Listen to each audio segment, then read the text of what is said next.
try as we might to avoid them, our morbid curiosity keeps being piqued by peculiar video games, with their strange situations and their moments of I'm not fully sure what I'm looking at, yet I can't look away. At TripleJump, we have delved into the strange side of video games on many an occasion. We know we probably shouldn't at this point, there's a whole world of brilliant high-quality games out there just waiting to be explored, but here we find ourselves again, being curious. Lucky we're not cats, eh? This time, we're taking a look at video game protagonists. After all, what exemplifies a strange game's absolute weirdness better than its weird lead? To narrow things down a bit, the nonconformists in question must be the primary character in the game. So, no fighter rosters, sorry Voldo, no side missions or unlockable spin-off characters, sorry Tofu, and no games where you jump between the various playable characters regularly, so sorry to the game that's literally called Everything. Also, while I'm happy to give an honourable mention to this thing, we've already talked about it on this very channel, and we don't intend to do so again. Ugh. I'm Peter from TripleJump, and here are the 10 strangest video game protagonists. Number 10. JJ Falcon, Aviary Attorney. Oh, that's what I call a legal eagle. JJ Falcon is the Aviary Attorney. Defense lawyer JJ is joined by his wisecracking apprentice, Sparrow Son, as they bring about justice in the courtroom. You must collect evidence and interview clients in your quest to help the innocent and lay down the law on the guilty. Using the caricatures of 19th century French artist JJ Granville, Aviary Attorney is a unique mix of the Ace Attorney series, 18th century Renaissance design, the music of Camille Saint-Saëns, and birds. You have no idea how long I've been waiting for this very combination. Arguably, the Goose from Untitled Goose Game and Phoenix Wright could both have made this list, but why let them take up 2 slots when JJ Falcon could fill both the strange bird and strange lawyer quota in a single entry? Number 9. Glover. Yeah, fair warning, there's going to be a lot of me seemingly saying the character's name twice on the title cards in this list, because half of these games are named after their heroes. But rest assured, I'm saying the character name and then the game title. Got it? Good. In some ways, Glover might seem like pretty standard stuff. Your archetypal Nintendo platformer, depending on how you measure it. It's colourful, it has an identifiable yet simple character, and it takes place in a rather cutesy world. However, something you may not have noticed yet, Glover is also a glove. On the other hand, the fact that it's literally in his name and that he is very clearly a glove may have tipped you off to the fact that he's a glove. If you've ever thought to yourself, I'm really keen on the idea of slapping, bouncing, and standing on balls, but I wish I could act out that interest in a platforming environment, well, you're in luck. The premise of Glover is that you have to navigate a ball around a series of platforms. The story reason behind this is that Glover is the assistant of a wizard who's buggered up a potion, caused a major explosion, and as a result has turned the wizard's other glove assistant into a baddie. The explosion also caused some crystals to be sent to various parts of the world, and surprise surprise, you have to get them back. Also, and I do hope I've emphasised this enough, Glover is a glove. Why ever the wizard thought a glove was the ideal inanimate object to give sentience to is beyond me, especially when everyone knows that a broom is much more useful. Oh god, this is getting quickly out of hand! Number 8. Nobi Nobi Boy, Nobi Nobi Boy. I'll tell you now, Katamari Damacy will not feature on this list, because I believe we can do better. But don't fret, for we believe that the very maker of Katamari Damacy one-upped himself on weird protagonists in a different game. Nobi Nobi Boy is, well, kind of phallic, to be honest. That might be because we've just talked about a ball-fondling glove, and also because his name looks a bit like Nobi Nobi Boy, but hey, I'm no psychologist, I don't know how these connections are made in my head. Phallic or not, Nobi Nobi Boy is a sort of snake thing that you pull and stretch using both thumbsticks to control either end. all while interacting with the environment around you. Progression was measured on a global scale. I say that in the past tense because the ultimate goal of the game has actually been completed. The game originally began on Earth when it was released back in 2009. That's the game released in 2009, by the way, not the Earth. Each time you ended a level, your total amount stretched would be added to the global total. The aim of this was to reach other planets in our solar system with the combined total distance. The moon was of course the first target, and players got to that within 4 days of initial release. By December 2015, players had circled around Pluto and got all the way back to the sun, unlocking every single level. That's one small step for Nobi Nobi Boy, one giant stretch for Nobi Nobi kind. Number 7. Mr Domino, No One Can Stop Mr Domino. That title sounds far more threatening than the game turns out to be. Mr Domino is actually just a chunky bit of plastic with legs. The concept of No One Can Stop Mr Domino is a surprisingly interesting one gameplay-wise. Each stage is set up as a racetrack. Mr Domino makes his way around the track at a set speed, placing down rows of dominoes as he evades various traps. When you reach the beginning again, Mr Domino knocks the first one over, and, well, I think you can guess the rest. Everyone likes seeing rows of these simplistic plastic rectangles tumble down, it's just that setting them up in the first place is normally far too much of a hassle. So, we can all thank our almighty messiah, Mr Domino, for removing that inconvenience from our lives. All praise Mr Domino, no one can stop him.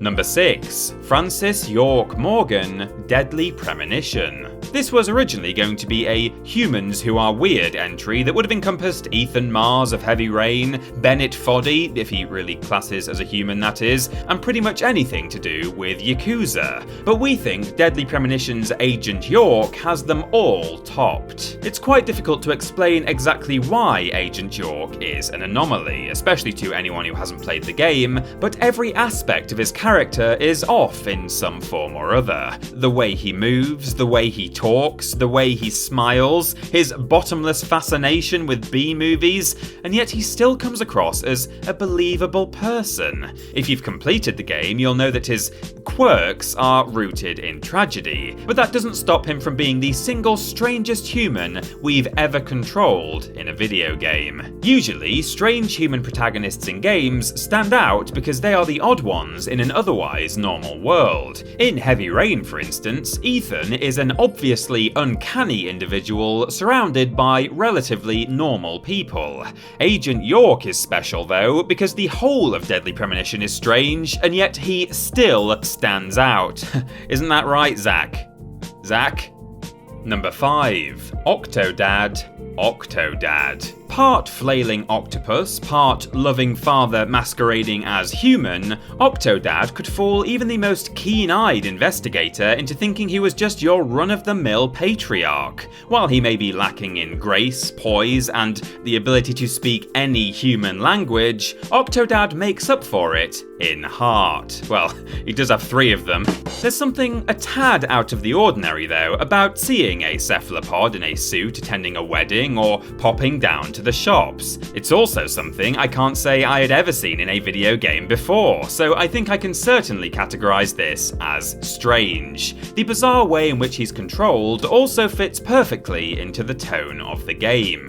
By taking control of Octodad's individual limbs, you have to go about everyday tasks in as human a way as possible. There is just one thing we're still not clear on though. If you take this and combine it with this, how do you end up with these? If you could draw me a diagram, that would be... Oh, actually, no, I've changed my mind. Jesus Christ. Number 4. The Burger King, Sneak King, and Pepsi Man. Pepsi Man. For as long as there are games, there are going to be companies trying to use the platform to shill their products. It's the natural cycle of life. You're born, you pay taxes, you play the 1996 game Chex Quest on MS-DOS, and then you die. Anyone else suddenly want some checks? While a lot of brand mascots in video games could warrant an inclusion on this list, a McDonald's horrific clown demon being another prime contender, we believe the 2 that deserve this spot the most are the King himself himself and Pepsi Man. While they may both play second fiddle to their more popular competitors in reality,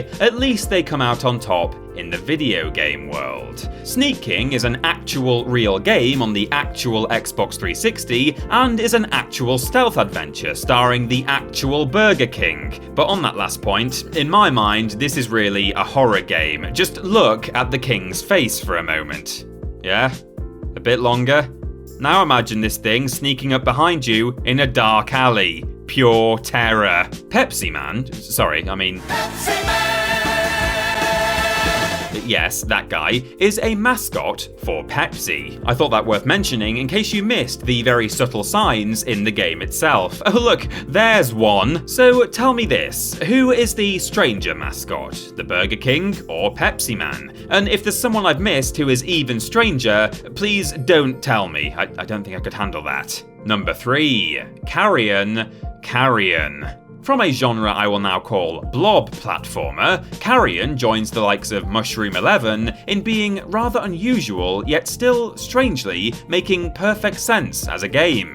While the globular mass of green goo that is Mushroom 11 is odd enough by itself, I think the bulbous mass of something by the name of Carrion just clinches the lead for this particular list. I won't hear any arguments on that, because for the benefit of those who don't speak English as a first language, Carrion is defined as the decaying flesh of dead animals, which, as well as being just lovely, means that this is a game where you play as an amorphous mass of rotting creatures. An amorphous mass of rotting creatures that eats people.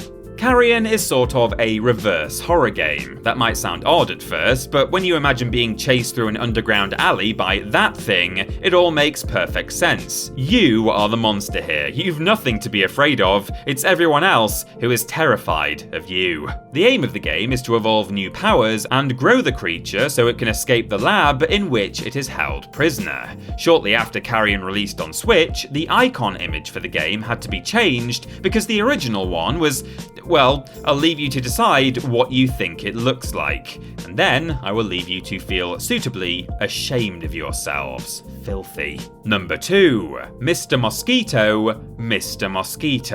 Man and Mosquito, the two deadliest animals on Earth, finally collide in an obscure PS2 game from 2001. Yes, this is a full game in which you play as a sort of anthropomorphic mosquito, but still a tiny one. It's not just a mini-game or a side mission in a proper game, this is an entire video game mosquito experience. The titular Mr. Mosquito, which sort of implies that other mosquitoes might have different surnames, has to get a certain amount of blood in order to survive the winter. I'm not really sure why that's the case though. Presumably the humans will still be in the house in the winter and will therefore continue to be an ideal source of food. But hey ho, video game logic, eh? Much like Sneak King, Mr. Mosquito is a stealth game in the loosest sense of the concept. The more you bother each member of the poor Yamada family, the more their stress meter will increase, making them more agitated and intent on murdering you. It's a case of stealing their blood gradually without them noticing, and hoping that your mum doesn't walk in when you're playing the level that features a naked woman having a bath. Just a normal Sunday for me, really. What? No, Mum, it's for a voiceover, it's fine. Can you shut the door, please? And number 1, bread. I am bread.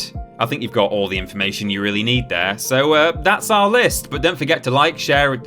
Alright, fine. As the very idea of playing as a sentient piece of bread is already incomparably strange, how about I explain how I Am Bread is actually a tremendous game and not just another lol that goat has funny physics simulator. By adopting a control scheme similar to Octodad, in which different buttons correspond with different limbs, or in this case, corners, I Am Bread becomes a very unique and entertaining platformer. The goal is to negotiate your way around a full-scale apartment, trying not to get too much inedible stuff on you, all so that you can become toast. That's basically bread level 2, let's face it. There's even a plot. Mr. Merton, who lives in the bread's home, or maybe it's the other way around, is convinced that there have been multiple break-ins and that the single slice of toasted bread is the thief's calling card. This devolves devolves into therapy, madness, and an eventual explosion at a petrol station, all brought on because of bread. It's strangely compelling, and when combined with the satisfying physics-based platforming, you will have a wonderfully bizarre experience that only the makers of Surgeon Simulator could pull off. Plus, you play as a piece of bread. I cannot emphasize this enough. Bread. And that's our list. There are undoubtedly more strange protagonists out there though, so why not tell us about some of your favourites in the comments below, keeping in mind the caveats we mentioned in the intro. Thank you very much. Don't get mad that we didn't include the tofu. If you want to tweet me on Twitter about how we didn't include the tofu, you can follow me and TripleJump here, and if you want to support the things you enjoy, then why not check out our Patreon. Finally, don't forget to like the video, share it with your friends, and subscribe to the channel. I've been Peter from TripleJump, your weird protagonist for this video, and thanks for watching.